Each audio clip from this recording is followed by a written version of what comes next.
feel like Kobe in the fourth quarter. This is the Dane Moore NBA podcast. We are brought to you by Prize Picks, coming at you Wednesday morning. Yeah, morning still. It's February 26th, and today is an off day wedged in between two separate back-to-backs. Obviously, we had this crazy OKC back-to-back to start the week, and then Thursday they will be playing the Lakers, and then they head to Utah on Friday. I got Wolves beat writer Chris Hine here, who's there for all of it. He's traveling too on not as nice of a plane, but good morning, Chris. Thank you. Well, we just hope the planes land upright these days. That's all we're hoping for. Plane lands without a problem. I think I saw somebody tweet or say something like, "It's now socially acceptable again to clap when the plane lands." Oh, that's good. And I'm like, yes, I totally agree with this sentiment. That's yeah, funny. That's funny. Well, I just, we couldn't have you on yesterday because you were flying from OKC to LA, but I'm glad we do get to have you here because you were there at the game. I wasn't the big OKC game. In the locker room during the press conference afterwards, and I don't have clips from it, but I watched all of it. It was you and John both did a really good job of covering that. But I'm just curious, like what the vibe was there. It was just from afar. It was a bizarre game to watch. I'm at home, and it's like midway through the third quarter, and my mind is not exactly locked in on the game because you kind of chalk it up as being over. But what was that just like in person? Looked like the stadium filed out. Like towards the end of the game, I mean, it's always interesting being in a road arena for something like this because you could just feel the nervous energy piling up and. There's plenty of nervous energy. I felt that a lot in Target Center over the years, especially in some of those postseason comebacks, like in the Memphis series a few years back. But it was interesting to kind of feel it, and you hear a little disbelief in the crowd, and you can hear what the people next to us are saying, and this and that. So it's always fun, kind of taking in that sort of vibe. From the opposing team's arena, and I would say though, like the locker room after the game was definitely very happy and upbeat to be sure, but I wouldn't say it was like overly jubilant, like the way it might have been like after Denver Game 7, for instance. It wasn't on like that level. Like obviously everybody was thrilled, everybody was talking about it, but it was not like this huge celebration afterwards.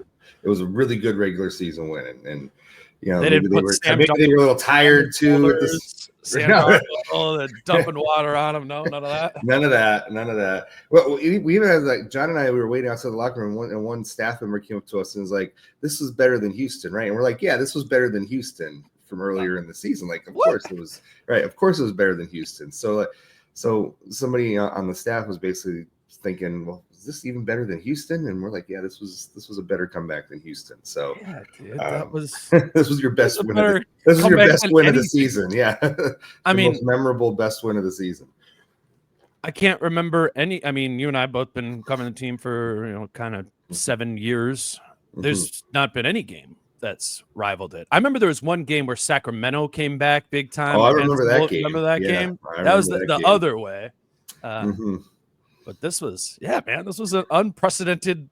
And I mean, I would assume the locker room being dead and that is like they were exhausted. Like I said, I wouldn't say it was dead. It just wasn't like a party, is what I'm saying. They were definitely happy. It was not quiet in there by any stretch of the imagination, but it just wasn't like, they weren't popping champagne bottles or anything like that. Like it's good at the end of the right. And it kind of like it's a regular season win. I think Nikhil was happy that it's back even with his cousin now record wise, and he's got bragging rights now, or at least doesn't have to hear it from Shea for the rest of the summer if they don't meet in the playoffs.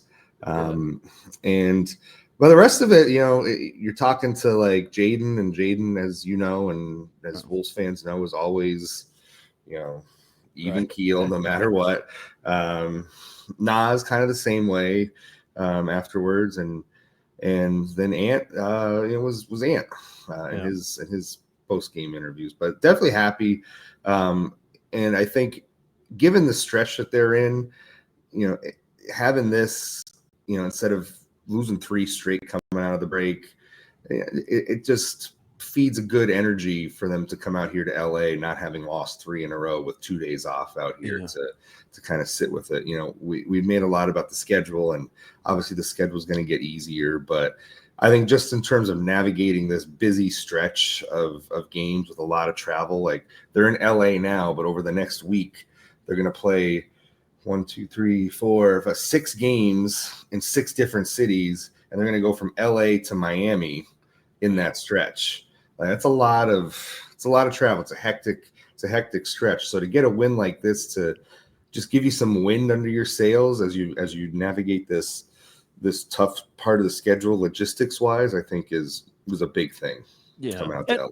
And they have bodies coming back, amidst that road trip too. I think, like, as fun as this has been, right, with the small ball young guys, whatever, like, given what the schedule is, I don't think that level of energy would be able to sustain the whole time, playing just these same 8 young guys night after night. I mean, it's going to be good to get some bodies back for many reasons, but one, just I think being for the exhausting stretches. Exactly. The middle of the season. More guys to eat up minutes. Yeah, exactly.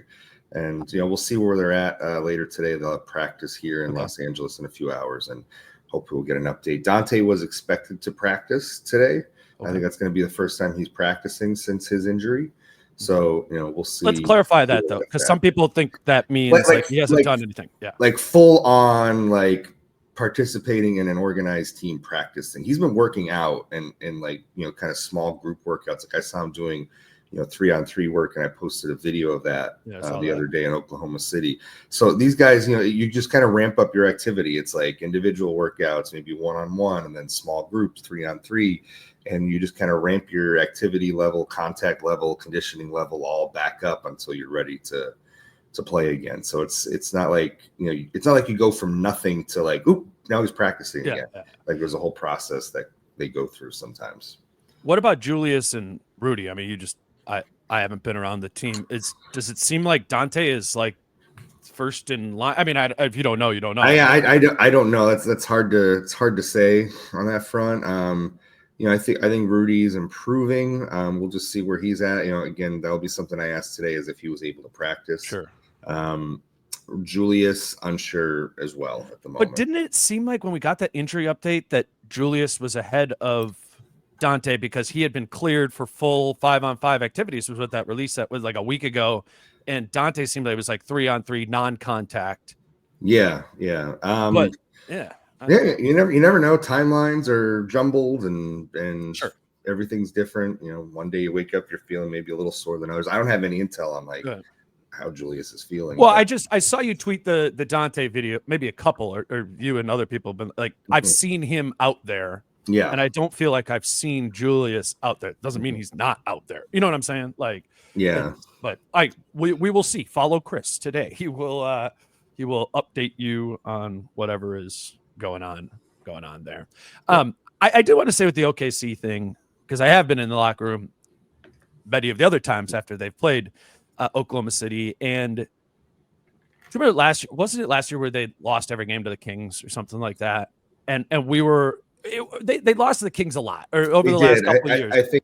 They've lost to the Kings at home, and they seem to always win in Sacramento. That seems to be the pattern with the Kings. Yeah. It was just like I remember us asking them questions about the Kings after they lost to them a handful of times last year. They're like, I remember Jaden being like, "We're not worried about the Kings." You know what I'm saying? And when I say one that, of his best quotes ever. Yeah.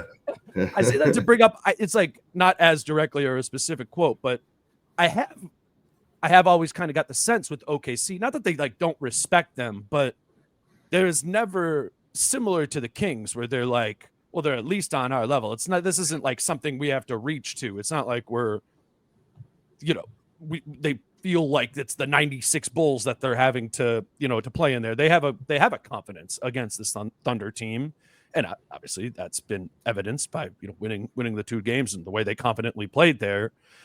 I've just always got the sense with this group, or at least over the past couple of years when OKC has been really good, that when they've lost to them, they've been like, that's on us. We can beat these guys. Yeah. So maybe it wasn't a shocking surprise to them that they did the other night. Well, I think you're right in terms of just how they view playing Oklahoma City for sure. I think there's, I think there's obviously a very healthy respect there for Shea and that's the MVP potentially but at the same time, I don't think you're looking at this team like it's they were just right there with these guys a year ago, True. And yes, the Wolves have been going through their issues, but I think the Wolves know that throw the records out, there's a level that the Wolves can get to, and they're still trying to find their way there on a consistent basis. But if the Wolves play to the best of their abilities, just athletically and talent wise, I feel like they think they match up well, and experience wise too. I mean, at this point, the Wolves have been through, pretty much just as much playoff experience as the Thunder have in that young core. So more. Yeah, exactly. So, they're battle tested. They feel like they have the defense to combat them and limit, Shea as best they can and limit other options. And, we saw the strategy of make everybody else beat you.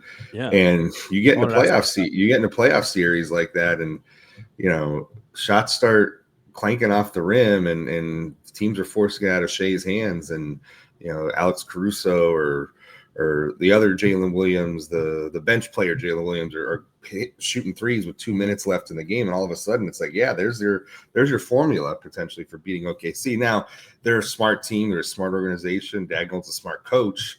You get into the crux of a playoff series and matchups, and you devise certain schemes to combat whatever the Wolves might be doing. So. And we saw last year when Phoenix housed the Wolves 3 times in the regular season. Yeah, that's another one. And then boom, in the playoffs, the Wolves were sweeping them. So, yes, 2-2. They played competitive games, pretty much 3 of those 4. But as we saw again with Phoenix last year, the playoffs are a different thing.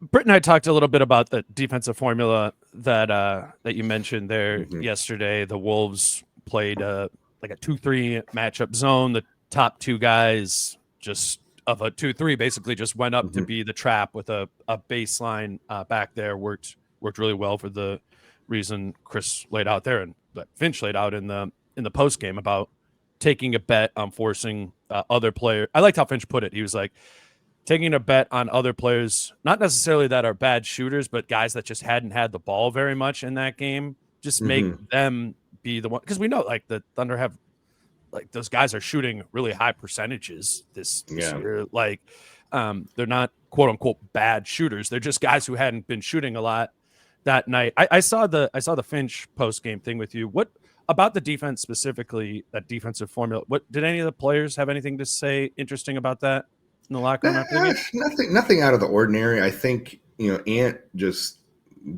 gave Finch a lot of credit for making the adjustment and basically saying, they were doing it to me all night, so I'm glad he gave them a taste of their own medicine. That was Ant's quote.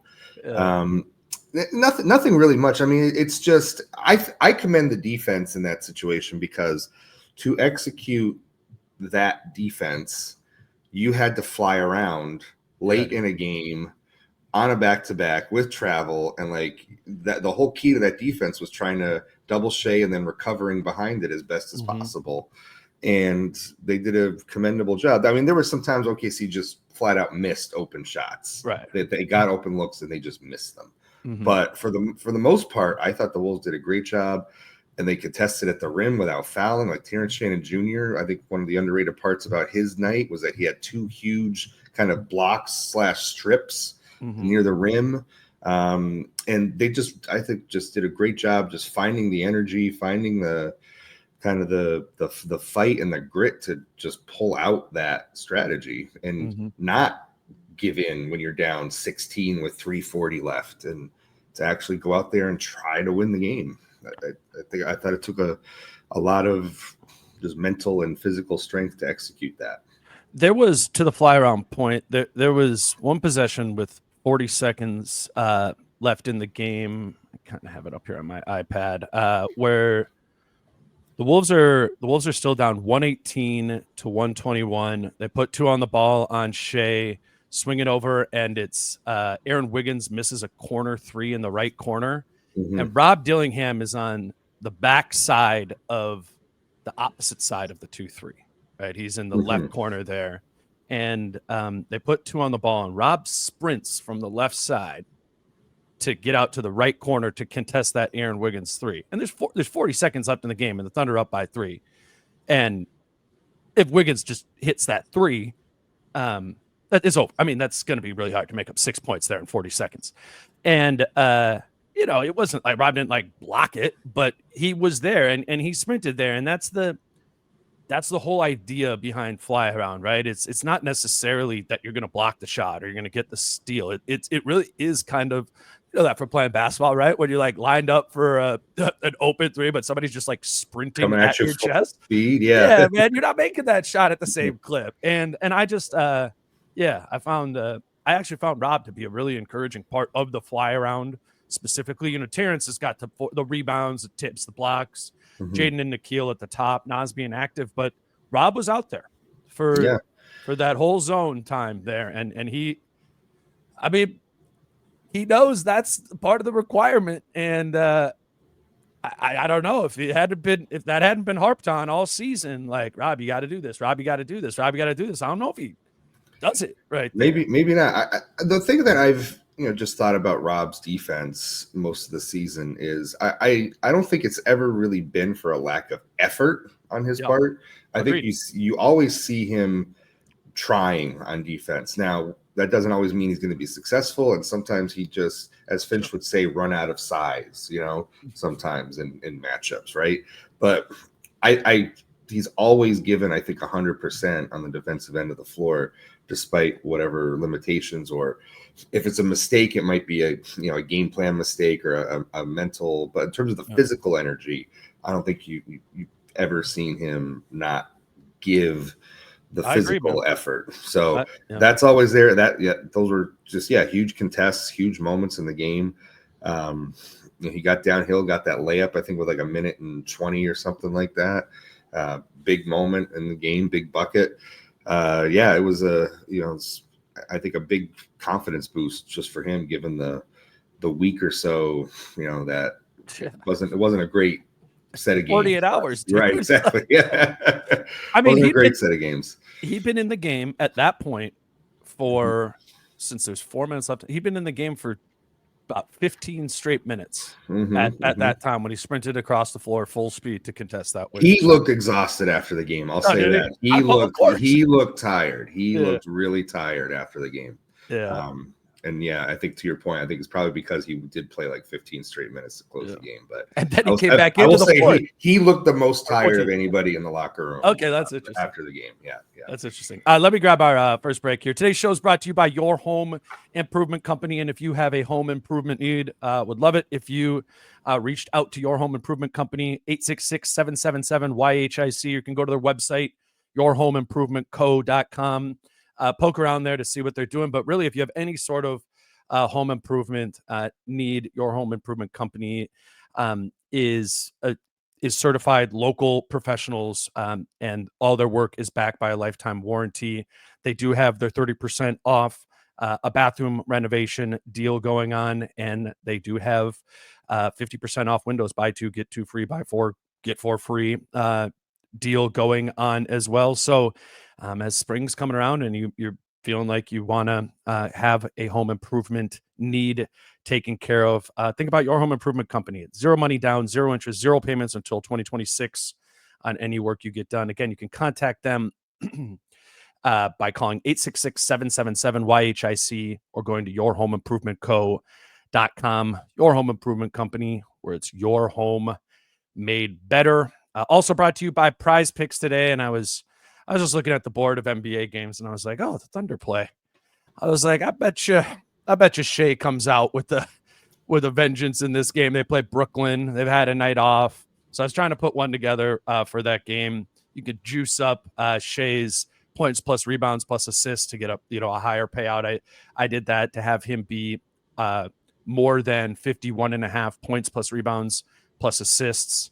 You got to put somebody in from the other team as well. I put Keon Johnson's rebounds in there, more than 2.5. I was like, let's throw in a Lou Dort steal as well. So if all three of those things happen, that's 7.5 to 1 on your money. If you do a $10 entry, that'd be to win $75. If you're just watching a random NBA game, as I say to you guys every day, I think it's a fun thing to do. Do it for $5. If you don't have PrizePicks, PrizePicks.com, PrizePicks app, you can use the promo code Dane, and your account will be instantly credited with a $50 sign-up bonus when you place your first $5 lineup. Check out PrizePicks. It was fun. I was looking at it last night during the Lakers game. It didn't win, but I was like, Luka, he's gonna do it. You never know with those games. Those can be weird. Like totally. Those kind of be weird. So, but he had like 17 rebounds. It was such a. I know. But you heard it here first, Wolves fans. Dane is rooting for Shea to get to the free throw line as much as possible tonight. Yeah, team free throw merchant over here. Yes, so that his PrizePicks picks come through tonight. There you go. Okay, so related. I was kind of trying to think of things related to what's been going on recently, but also kind of pretend to the future. And Ant and his usage, and it's been this long chunk of time that they haven't had Julius Randle, they haven't had Dante DiVincenzo, and it's been a lot of usage for Ant recently. I was looking it up, and so prior to January 1st, Ant was 17th in the NBA in usage rate. It's before any of the injuries happened, before things kind of started turning for the Wolves. You go from January 1st on, and he's third in the league in usage rate, only behind SGA and Giannis. You go to when Dante got hurt on January 16th, the usage is a little bit higher, but still behind SGA and Giannis. But if you go to February 1st, which is when Julius went out as well, Ant is first in the league in usage rate this month, and they've needed it. They need him to take a lot of shots. They've been limited with offensive options, particularly once Julius went out. Like I get the logic behind that. I have just started thinking about the fatigue factor more, particularly related to some of this clutch time stuff and Ant's ineffectiveness in the clutch. But then also just thinking back to the press conference we did with him after the Dallas game, and just being burnt out. And then at media day at the beginning of the season this year, him talking about using the summer to have enough gas prepare in a way to have enough gas in the tank to be able to be prepared to go to the Western Conference Finals or the finals. And I mean, you've been around him as much as anyone, and this summer as well, while he was increasing the size of the gas tank. I'm just kind of curious where you're at on that, and where you think his gas tank is at there. Obviously the calf got a little bit hurt there. Just what's your sense on Ant physically and his ability to kind of sustain this going forward? I never really think of it as a concern, at least right now. I just tend to think he has, at 23 years old, and almost an endless supply of energy. And obviously that's not the case. And we heard him, obviously, as you pointed out, say that after the Western Conference Finals last year. But this is just kind of how it has to be right now for this team. Like, you got to get to the playoffs if you're going to make it to the Western Conference Finals in the first place, and they need him to always have the ball in his hands and taking as many shots as he is, and specifically too. And I think this goes to your point, attacking the rim as much as he is right now, instead of settling for mid ranges and threes. And obviously, you want him shooting a high volume of threes still, but the way that he has played over the last month, like, it has not been light usage. No. Like, he is not just jacking up shots. He has been attacking the rim. We've seen him get hurt a couple times because of it. He ends up missing a couple games because of the hip injuries. So these are not light usage minutes. He's putting his body on the line night in, night out to attack the rim, getting to the free throw line, and as Finch said yesterday when he was talking to Colin Coward, he said, Ant's shot mix right now is about fairly perfect, kind of where they want it. Like the amount of threes versus rim attacks versus almost a non-existent mid-range game at the moment is, kind of the analytical ideal in a way. So, and Ant, we talked about this too. He senses the moment. He always does. He senses the moment in the season when the team needs him, maybe more than other times. Julius is out, Dante's out, and now Mike and Rudy are shuffling in and out of the lineup.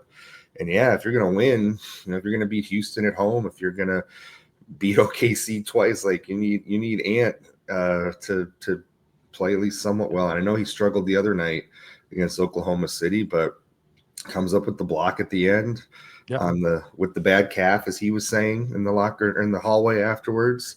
So this is you got to get there. So I think you just have to hope that when the time comes, when it gets to late May, if the Wolves are still playing at that point in time, first of all, that's a good problem to have, A, sure. And then B, you just got to hope that at 23, he's just got that endless supply of energy. You could sleep in July when, when things calm down. But right now they need him. They just do. Yeah, I don't contest any of that. They do. I think, again, with the zone in the last game, I think it worked because Ant wasn't out there.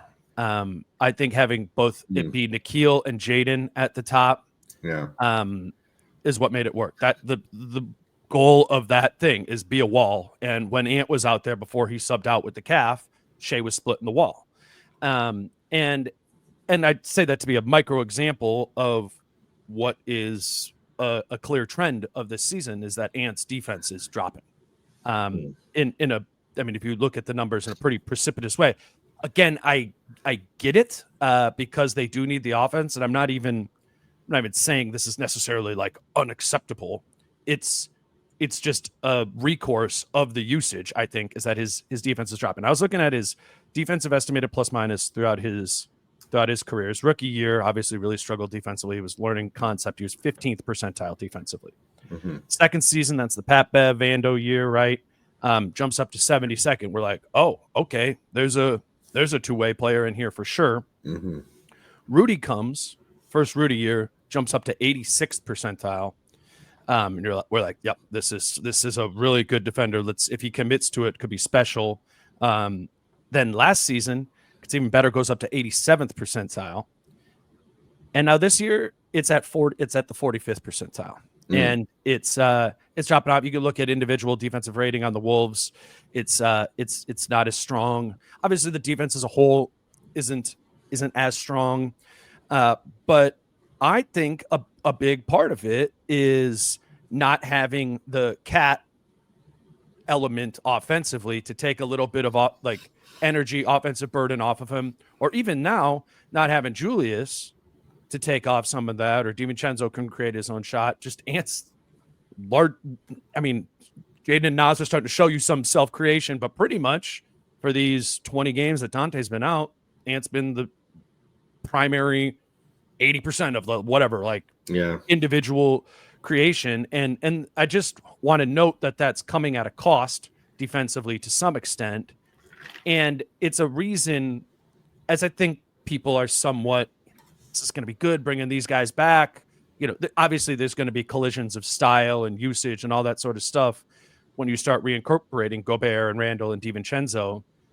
But it should be a pretty direct improvement in energy for Ant that comes off of this by not needing to lead the league in usage rate once specifically Julius Randle's back. So I don't know. I just I think that's actually a reason to believe that Ant's defense could get better for the rest of the season, provided he decides that this is in fact a fatigue thing and not a care factor thing with Ant. I think you kind of hit on it at that last point there. I think this is something that in the regular season right now, because they need him so much on offense, that is kind of maybe how he's, I don't want to say coasting through or just trying to get through these games because they need him so much on offense. It does come at a cost to defense. It's why, even though Ant can be a great on-ball defender, it's why he doesn't take regularly the best matchup on the other side, because that comes at a cost.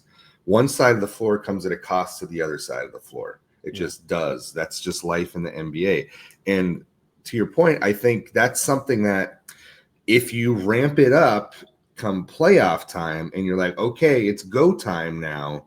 Now I'm going to really try to lock in defensively and play two ways every other night, at a high level. That's where that energy has to come in. And that's where I think he thrives and, where he maybe can reach the next level. I think that's something that maybe now in the regular season isn't showing, but I think it's something that he can get to come playoff time. Maybe, sure. If they're in a tight stretch run, the last 10, 15 games, whatever it is, because he has the body of work that is good the last couple of years, he can get to that point on the defensive end of the floor. His off-ball defense has obviously been his biggest issue on that end of the floor. And, he loses concentration, loses focus sometimes when he's not defending on the ball. But I think there is a way for him to lock in on that end of the floor that he just hasn't been doing this year. But I think those numbers suggest that he's done it before. Like this isn't exactly wouldn't be like a new level. You can do this. You've shown you can do this. This is not emblematic of the player that you are right now. Mm-hmm. And to your point too, I think on the flip side of this, I think one of my things that I'm going to ask Finch about today is I think having Jalen Clark in the mix right now, and having Nikhil playing major minutes as well, has taken some of the burden defensively off Jaden. And I think that has helped Jaden's offense on the other end of the floor. Yeah. Like, I think that's been a big, maybe a hidden reason behind Jaden's offensive renaissance the last month or so, is because you've had Jalen Clark there to take Shea. You've had Nikhil there to, alongside him to take some of these prime defensive matchups and minutes. And I think it's enabled Jaden to really find his offensive game, because Jaden's been playing more off ball, not on the primary scorer, because Jalen Clark has been in rotation, because Nikhil is still there to take some of that pressure off of him. I think you're totally right. Over the last 11 games, Jaden McDaniels is averaging 18.6 points, 8.3 rebounds, 3 assists, 1.3 steals, and 1 block. If you look at what 11 games back was, that's when Jalen Clark entered the rotation, you know, and because you're watching every game, you're like, okay. And this has in turn changed what Jaden's response, and that's related to fatigue too. Like, sure. I was just thinking about, like, obviously it's physical fatigue, but it would be so hard mentally to like be guarding a Luka or an SGA the whole night. And it's just like you're doing this battle over and over again that you're going to lose. You're going to be successful even if you lose it more times than not. And there's got to just be something mentally excruciating about that. I mean, I could picture it with Jaden, the amount of times where, some guy hits a shot, he just does that thing where he like smacks his leg or whatever, he's like, I was there. I think there's just probably something mentally that's nice too about being like, all right, I'm not playing this really taxing defense at all. And it's just not, I'm not losing it over and over again. I believe there's something that where someone like Jalen Clark is like, he gets the assignment, he's like, that's what it is. If I can hold Shea to 50%, cool, and that's all I got to do. Cause on the other side of the floor, I'm chilling in the corner, or I'm setting screens or something like that.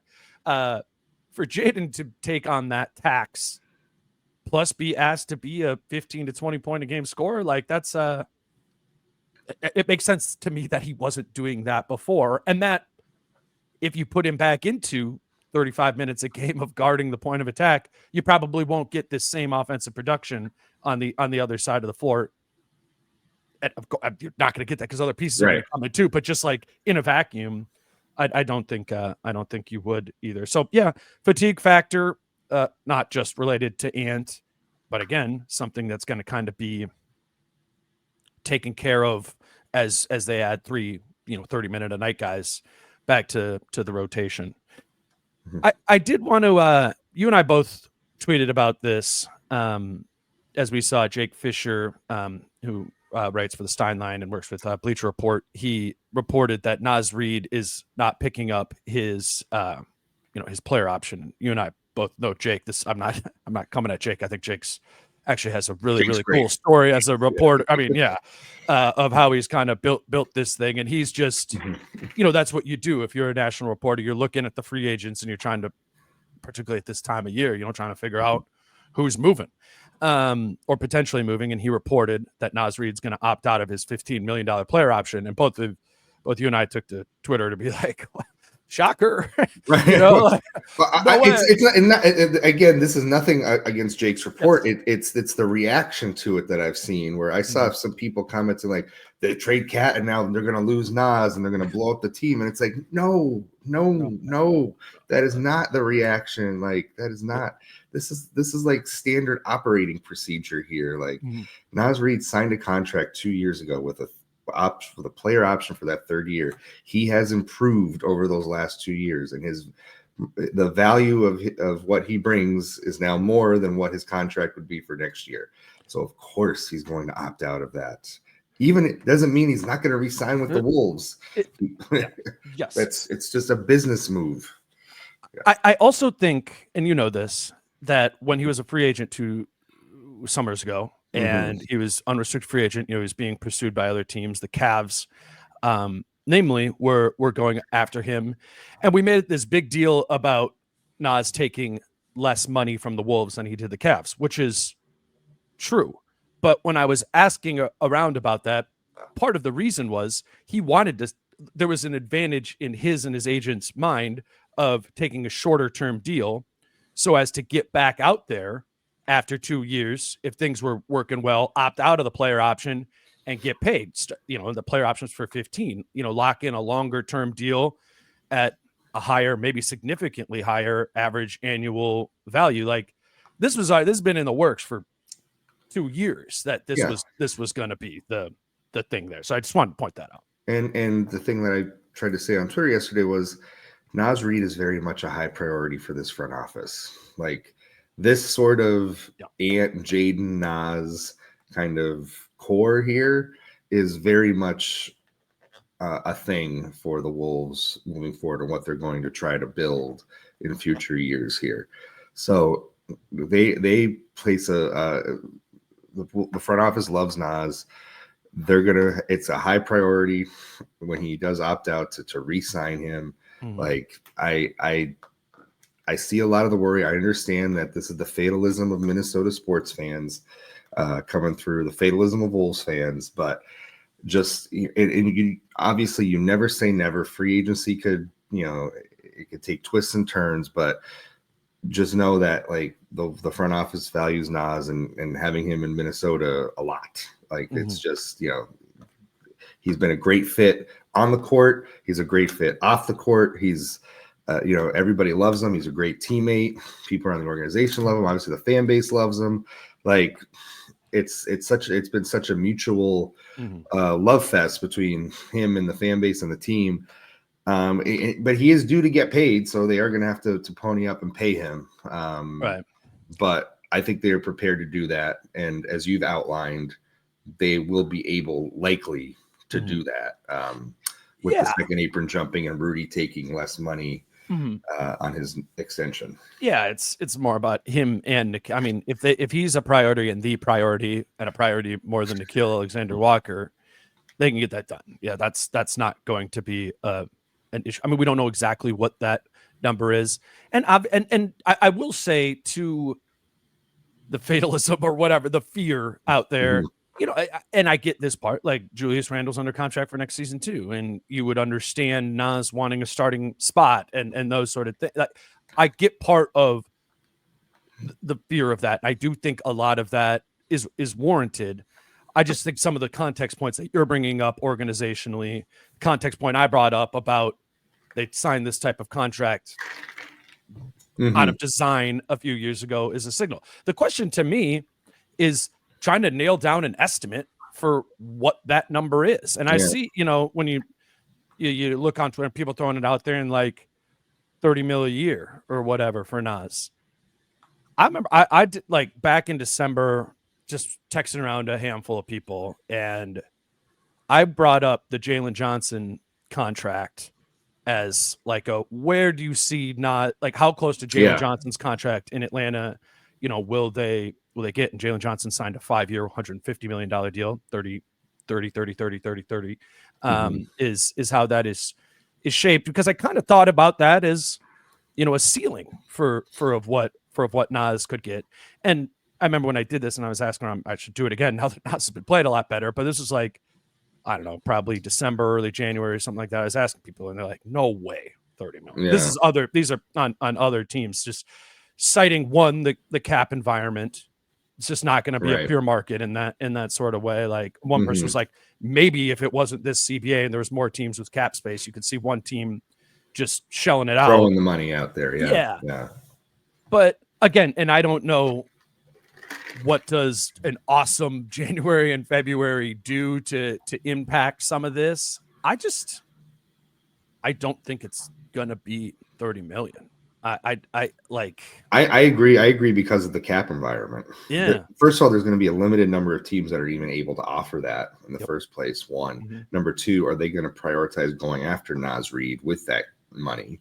We don't know. Right. So it just your window for the market is just so much narrower when you're a free agent, when you're a middle tier, middle class free agent, than somebody who's trying to make above the mid-level but below the max. Like it's just a harder world out there to get that kind of deal.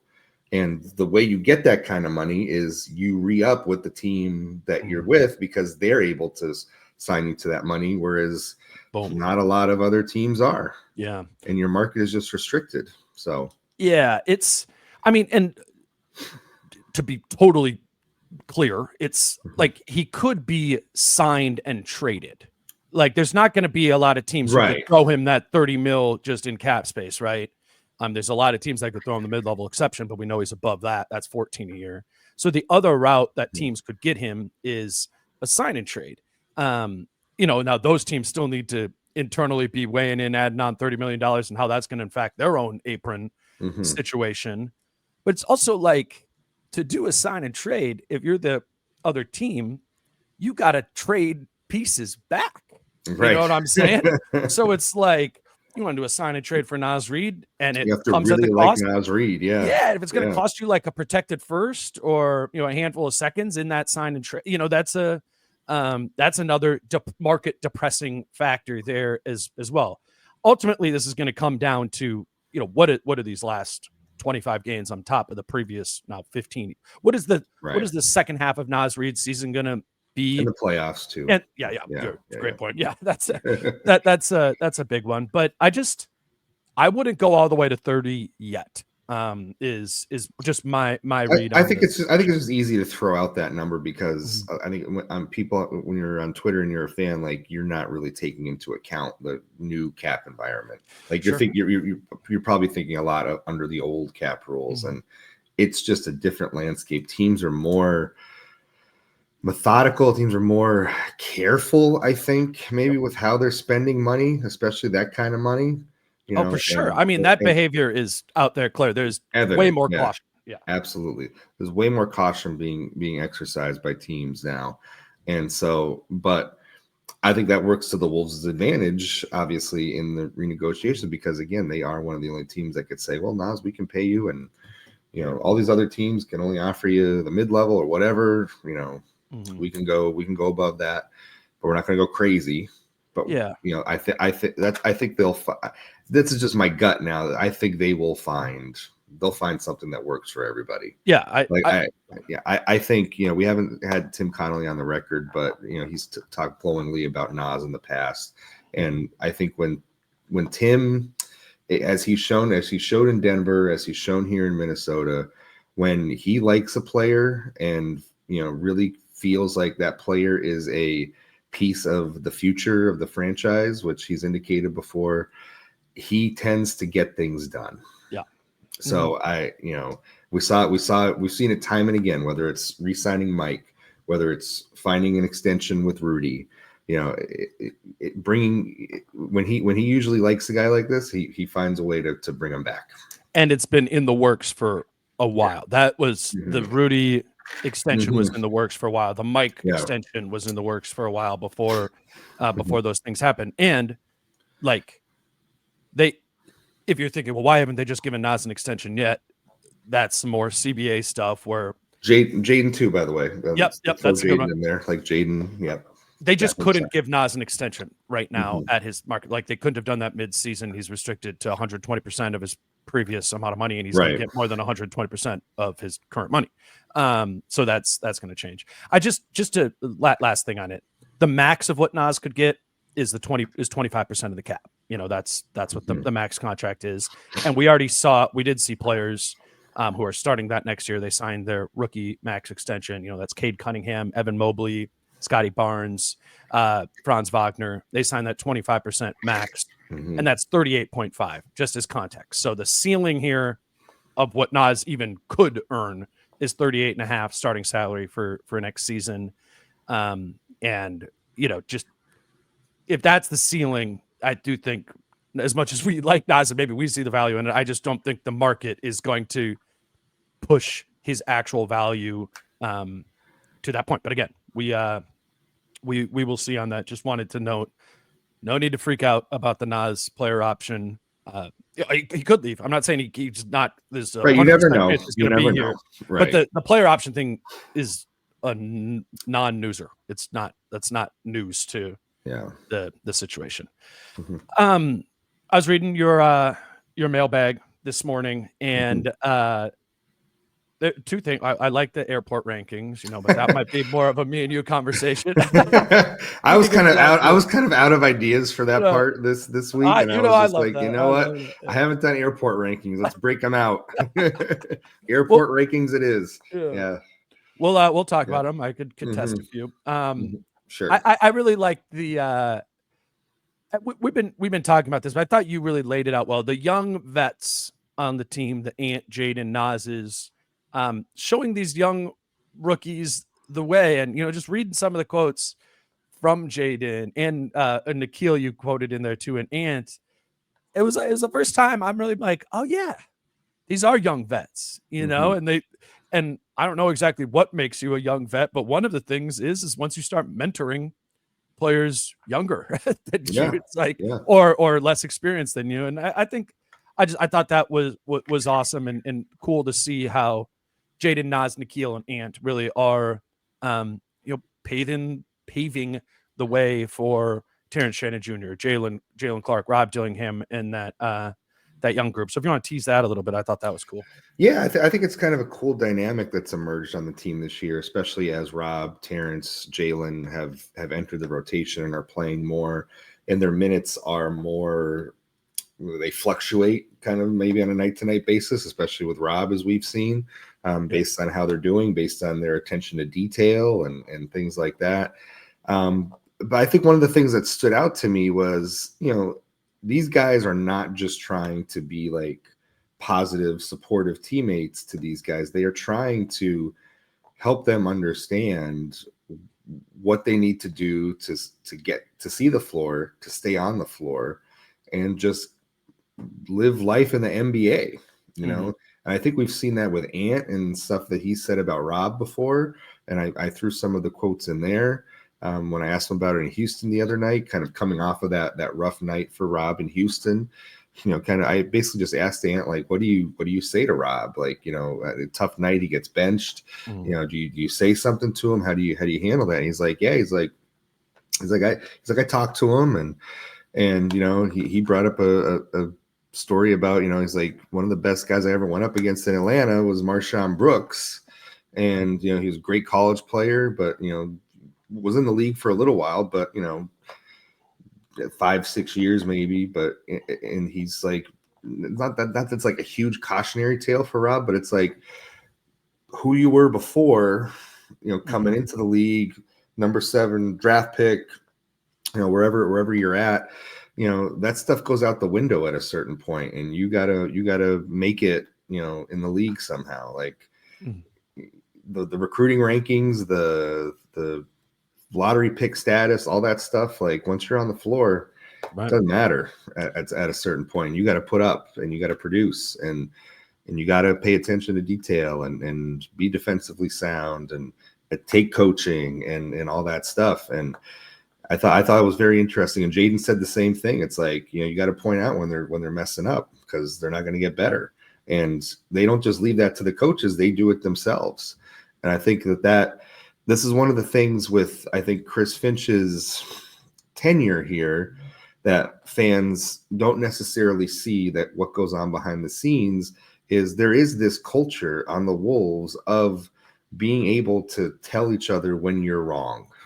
And that's a big thing for Finch and film sessions. I think it's a big thing for Ant. I think it's a big thing for the team as a whole, where it's like they are not afraid to tell you, like, listen, you screwed up here. Like, you needed to be here on this rotation and you weren't. That this is the kind of team culture that they have. And I think this sort of dynamic of the young vets now passing on their experience to the younger guys kind of aligns with what they've been trying to build here for the last half decade. Yeah, you know what this is reminding me of? I hadn't thought of it, but Naz, Jaden, and Nikhil all have gone from a high point, dropped off, and bounced back. I think Naz was 7th in his high school recruiting class. Jaden was also top 10 in his, and Naz, 1 year later, from being 7th in that class, he goes undrafted. He goes to LSU for a year, and then 1 year later goes undrafted. Right. Jaden also was top 10 in that class. I think those weren't the same classes, but in his class, top 10, maybe top 5 in his high school class. And then he goes 28th, right? Yeah. In the first round. That's after going to Washington for 1 year, dropping off, and then had to kind of work his way back up. And Nikhil would have something similar to that too. I mean, he was a first round pick. I think he was 17th overall and was a bust at the beginning, and bounced around and had to, and he's in the middle of his like salvaging at his, his bounce back, right? And to, hopefully maybe being able to turn around into a big contract this summer. So I think that element of it is kind of unique too, of those are guys who can, talk about it, not almost slipping away, but like not just being all roses for their entire time. And that's great advice to get. And it's, I think it's something that they could go to the young players with. It's like, especially a guy like Naz telling the younger guy, listen, look at Naz's road to playing time, like that. Still. Naz has had to earn, even still, right? Exactly. It's like Naz has had to earn every minute he's ever gotten in the NBA. He has had, nothing was handed to Naz. Yeah. He went out there and fought for every minute he's ever earned. And then the Rudy trade happens, and you think like, oh, what is my future here? And then he's not playing early that year. And then he just goes out when Carl gets hurt and becomes indispensable at that point. Like, he was never handed an opportunity in like off the jump, right? He had to just earn it and stay his way on the floor. And I think if the young guys in Naz in that locker room, maybe giving his own experience on that, I think that's pretty powerful, where it's like Naz is the ultimate example of somebody who had to earn every minute through hard work. Yes, he would get frustrated with his lack of playing time. Yes, he would get down on himself, but ultimately he never let it derail him. And I think that's a really good example for the young players to have in that locker room is Naz's kind of story and journey to where he's gotten in his career. I think Rob in particular, right? Yeah. Like, it's, because it is, I mean, he's getting opportunities, and it's just what we've seen from Naz. You reference Cat getting hurt, but even just now recently, it's like whenever there has been an opportunity available for Naz to do more, he's done it. And I think that's created by the hunger of years, in his case, of, not having the opportunity available, and just it never came, because you're playing behind Karl Anthony Towns, right? When you come into the league like that. And I think I don't know great deal about Rob and Naz's relationship, but I think it's a good team. Obviously Rob is a lottery pick and all those sort of things, but this is like year one, and Rob is dealing with a really up and down role, and it's going to probably remain kind of funky here, right, for the next, once they start reincorporating guys. But keep that hunger. And like next year, they're going to rely on Rob a lot, and that's, can you develop that hunger to take it and run with it? I think it was I really enjoyed that part of yours. I know Britt wrote about that with Jalen Clark a couple weeks ago. I was like, oh, that's prescient, getting out ahead of that. That's a real thing. And part of why this has been so fun the last couple of weeks, that these guys have been able to come in and deliver there. I like that. That's in Chris's mailbag along with his airport ring, because I don't know if we want to spoil him or not. That's okay. Give me an airport. Give me an airport take, or just like your life, man. It's crazy. You're in airports all the time. It's nuts. Well, as you know, I hate the Denver airport. Yeah, you do. I hate LAX. Those are my spicy airport takes. Is that I think the Denver airport is the most overrated airport. I always see travel magazines or like on Twitter polls and things like that, and the Denver airport always ranks highly, and I never understand it. Understand it. It's crowded. The food options aren't great. It's 45 minutes from the heart of downtown. Like it's bad. It's a bad experience, and I'm probably a little heated by it because we've been there so much over the last 2 years. But every time I have to land at that airport or commute to and from it, a small part of me dies. It just really does. Like that's what's gonna take years off my life. Every time I have to fly to the Denver airport, just know that it is taking maybe a day or two off my life, because I'm so angry that I have to fly in and out of Denver. It's terrible on like all of the levels. In the actual airport, it's bad, but whatever. That's us being bougie, right? My real issues though are the security area is just like a empty lunchroom, and it's a mess. And then it's like you got to go from the airport to downtown. You get your Uber. You're like, all right, $62. Like it's so far away. $62 and 55 minutes. Here we go. Yes, that's the only one that compares is LAX. Like, and I had to do that yesterday. And the thing that I hate about LAX is the shuttle to get from the terminal to the Uber area is the worst creation I've ever seen in an airport. It is the single worst thing about traveling on this beat is either you have to take a long walk, and I'm packing for a long trip here, so I have a huge bag with me that I have to check. I'm not walking with that bag all the way, so I have to hop on this shuttle. I know. And it makes all the stops at all the parts of the terminals, and like you're picking people up, and it's getting crowded on there, and it's just like, get me off this thing. It's LAX is right. I was doing that walk one time with it was probably 4 or 5 years ago. I just didn't know where I was going, and then I ran into John just like randomly, like in the pickup area, and he's like, we're going over here. Just follow me. I gave high marks to MSP. I gave high marks to LaGuardia, which I wrote that the people who redesigned LaGuardia performed a miracle and should be canonized as saints in the Catholic Church, because you need to perform a miracle to become a saint in the Catholic Church. That to me is a miracle. What they did at LaGuardia is a miracle. They went from being the worst airport in the country to like the best. Like it's insane. The Delta terminal right now at LaGuardia. It's so nice. I don't know what the hell happened. It's take notes, Denver. Because you covered the Blackhawks for a long time before you've been covering the Wolves for a long time. So you've been traveling a lot more longer than I have. But to the MSP point, I'll co-sign that. Now that I've been to all the Delta hubs and a lot of other places. I like when I'm going to MSP, I'm like, I'm at home. I'm like, I might go a half hour early and just chill. Got a good Sky Club. Denver Sky Club is like you're not stressed when you're traveling there, like because you can just go and like chill and hang out somewhere. Like, and the thing I give MSP a lot of credit for is staying humming during bad weather. There have been many times where I've been flying in and out of there, and I'm worried about the weather. There might be 3 inches of snow coming or something like that.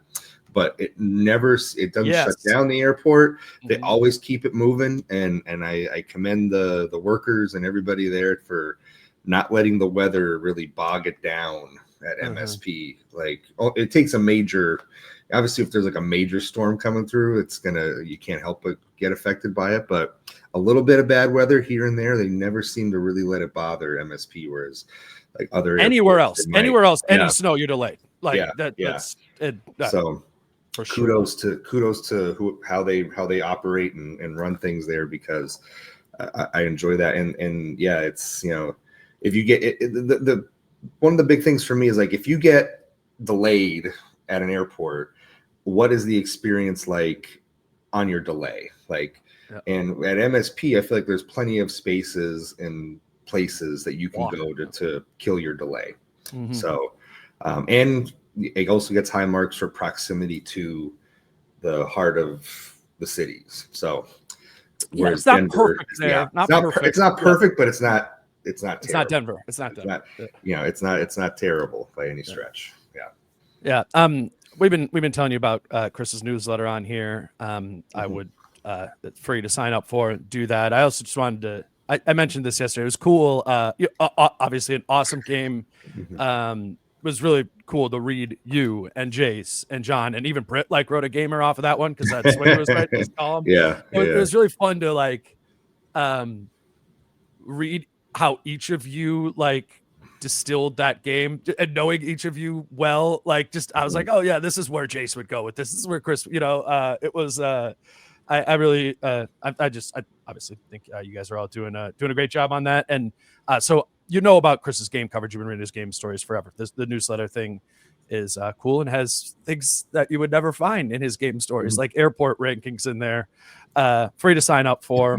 Just your email address, and maybe if you aren't a subscriber and you haven't read Chris, it's an opportunity to get to know his writing a little bit, and then maybe subscribe to the paper as well. Do we miss anything? Anything else you want to mention here? Buy the book. Buy the book. Oh, buy the book. Yes, obviously. That's coming too. Yeah, we'll do a full court press on that as well. But you can pre-order Chris's book. I actually think I still have that in the show notes down there. Ant. It's Chris's been working his butt off on that starting back in the summer. So, and whatever, if you listen to this and you don't like that book, there's got to be 3 of you there. I mean, there's no way. There's no way you could listen to this for 5 hours a week and not like that book. So do check that out. Appreciate you making this happen, Chris, before practice and amidst your bougie traveling. That's right.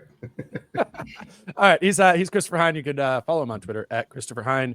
Coming up next for us is Kyle on Friday after the Lakers game. We will chop that one up. But yeah, until then, he's Chris. I'm Dane. Peace out. How I'm feeling, man, I hope it never stop, yeah. Green and hot so you can find me in the crowd, yeah. Don't let standards ever bring you down, yeah.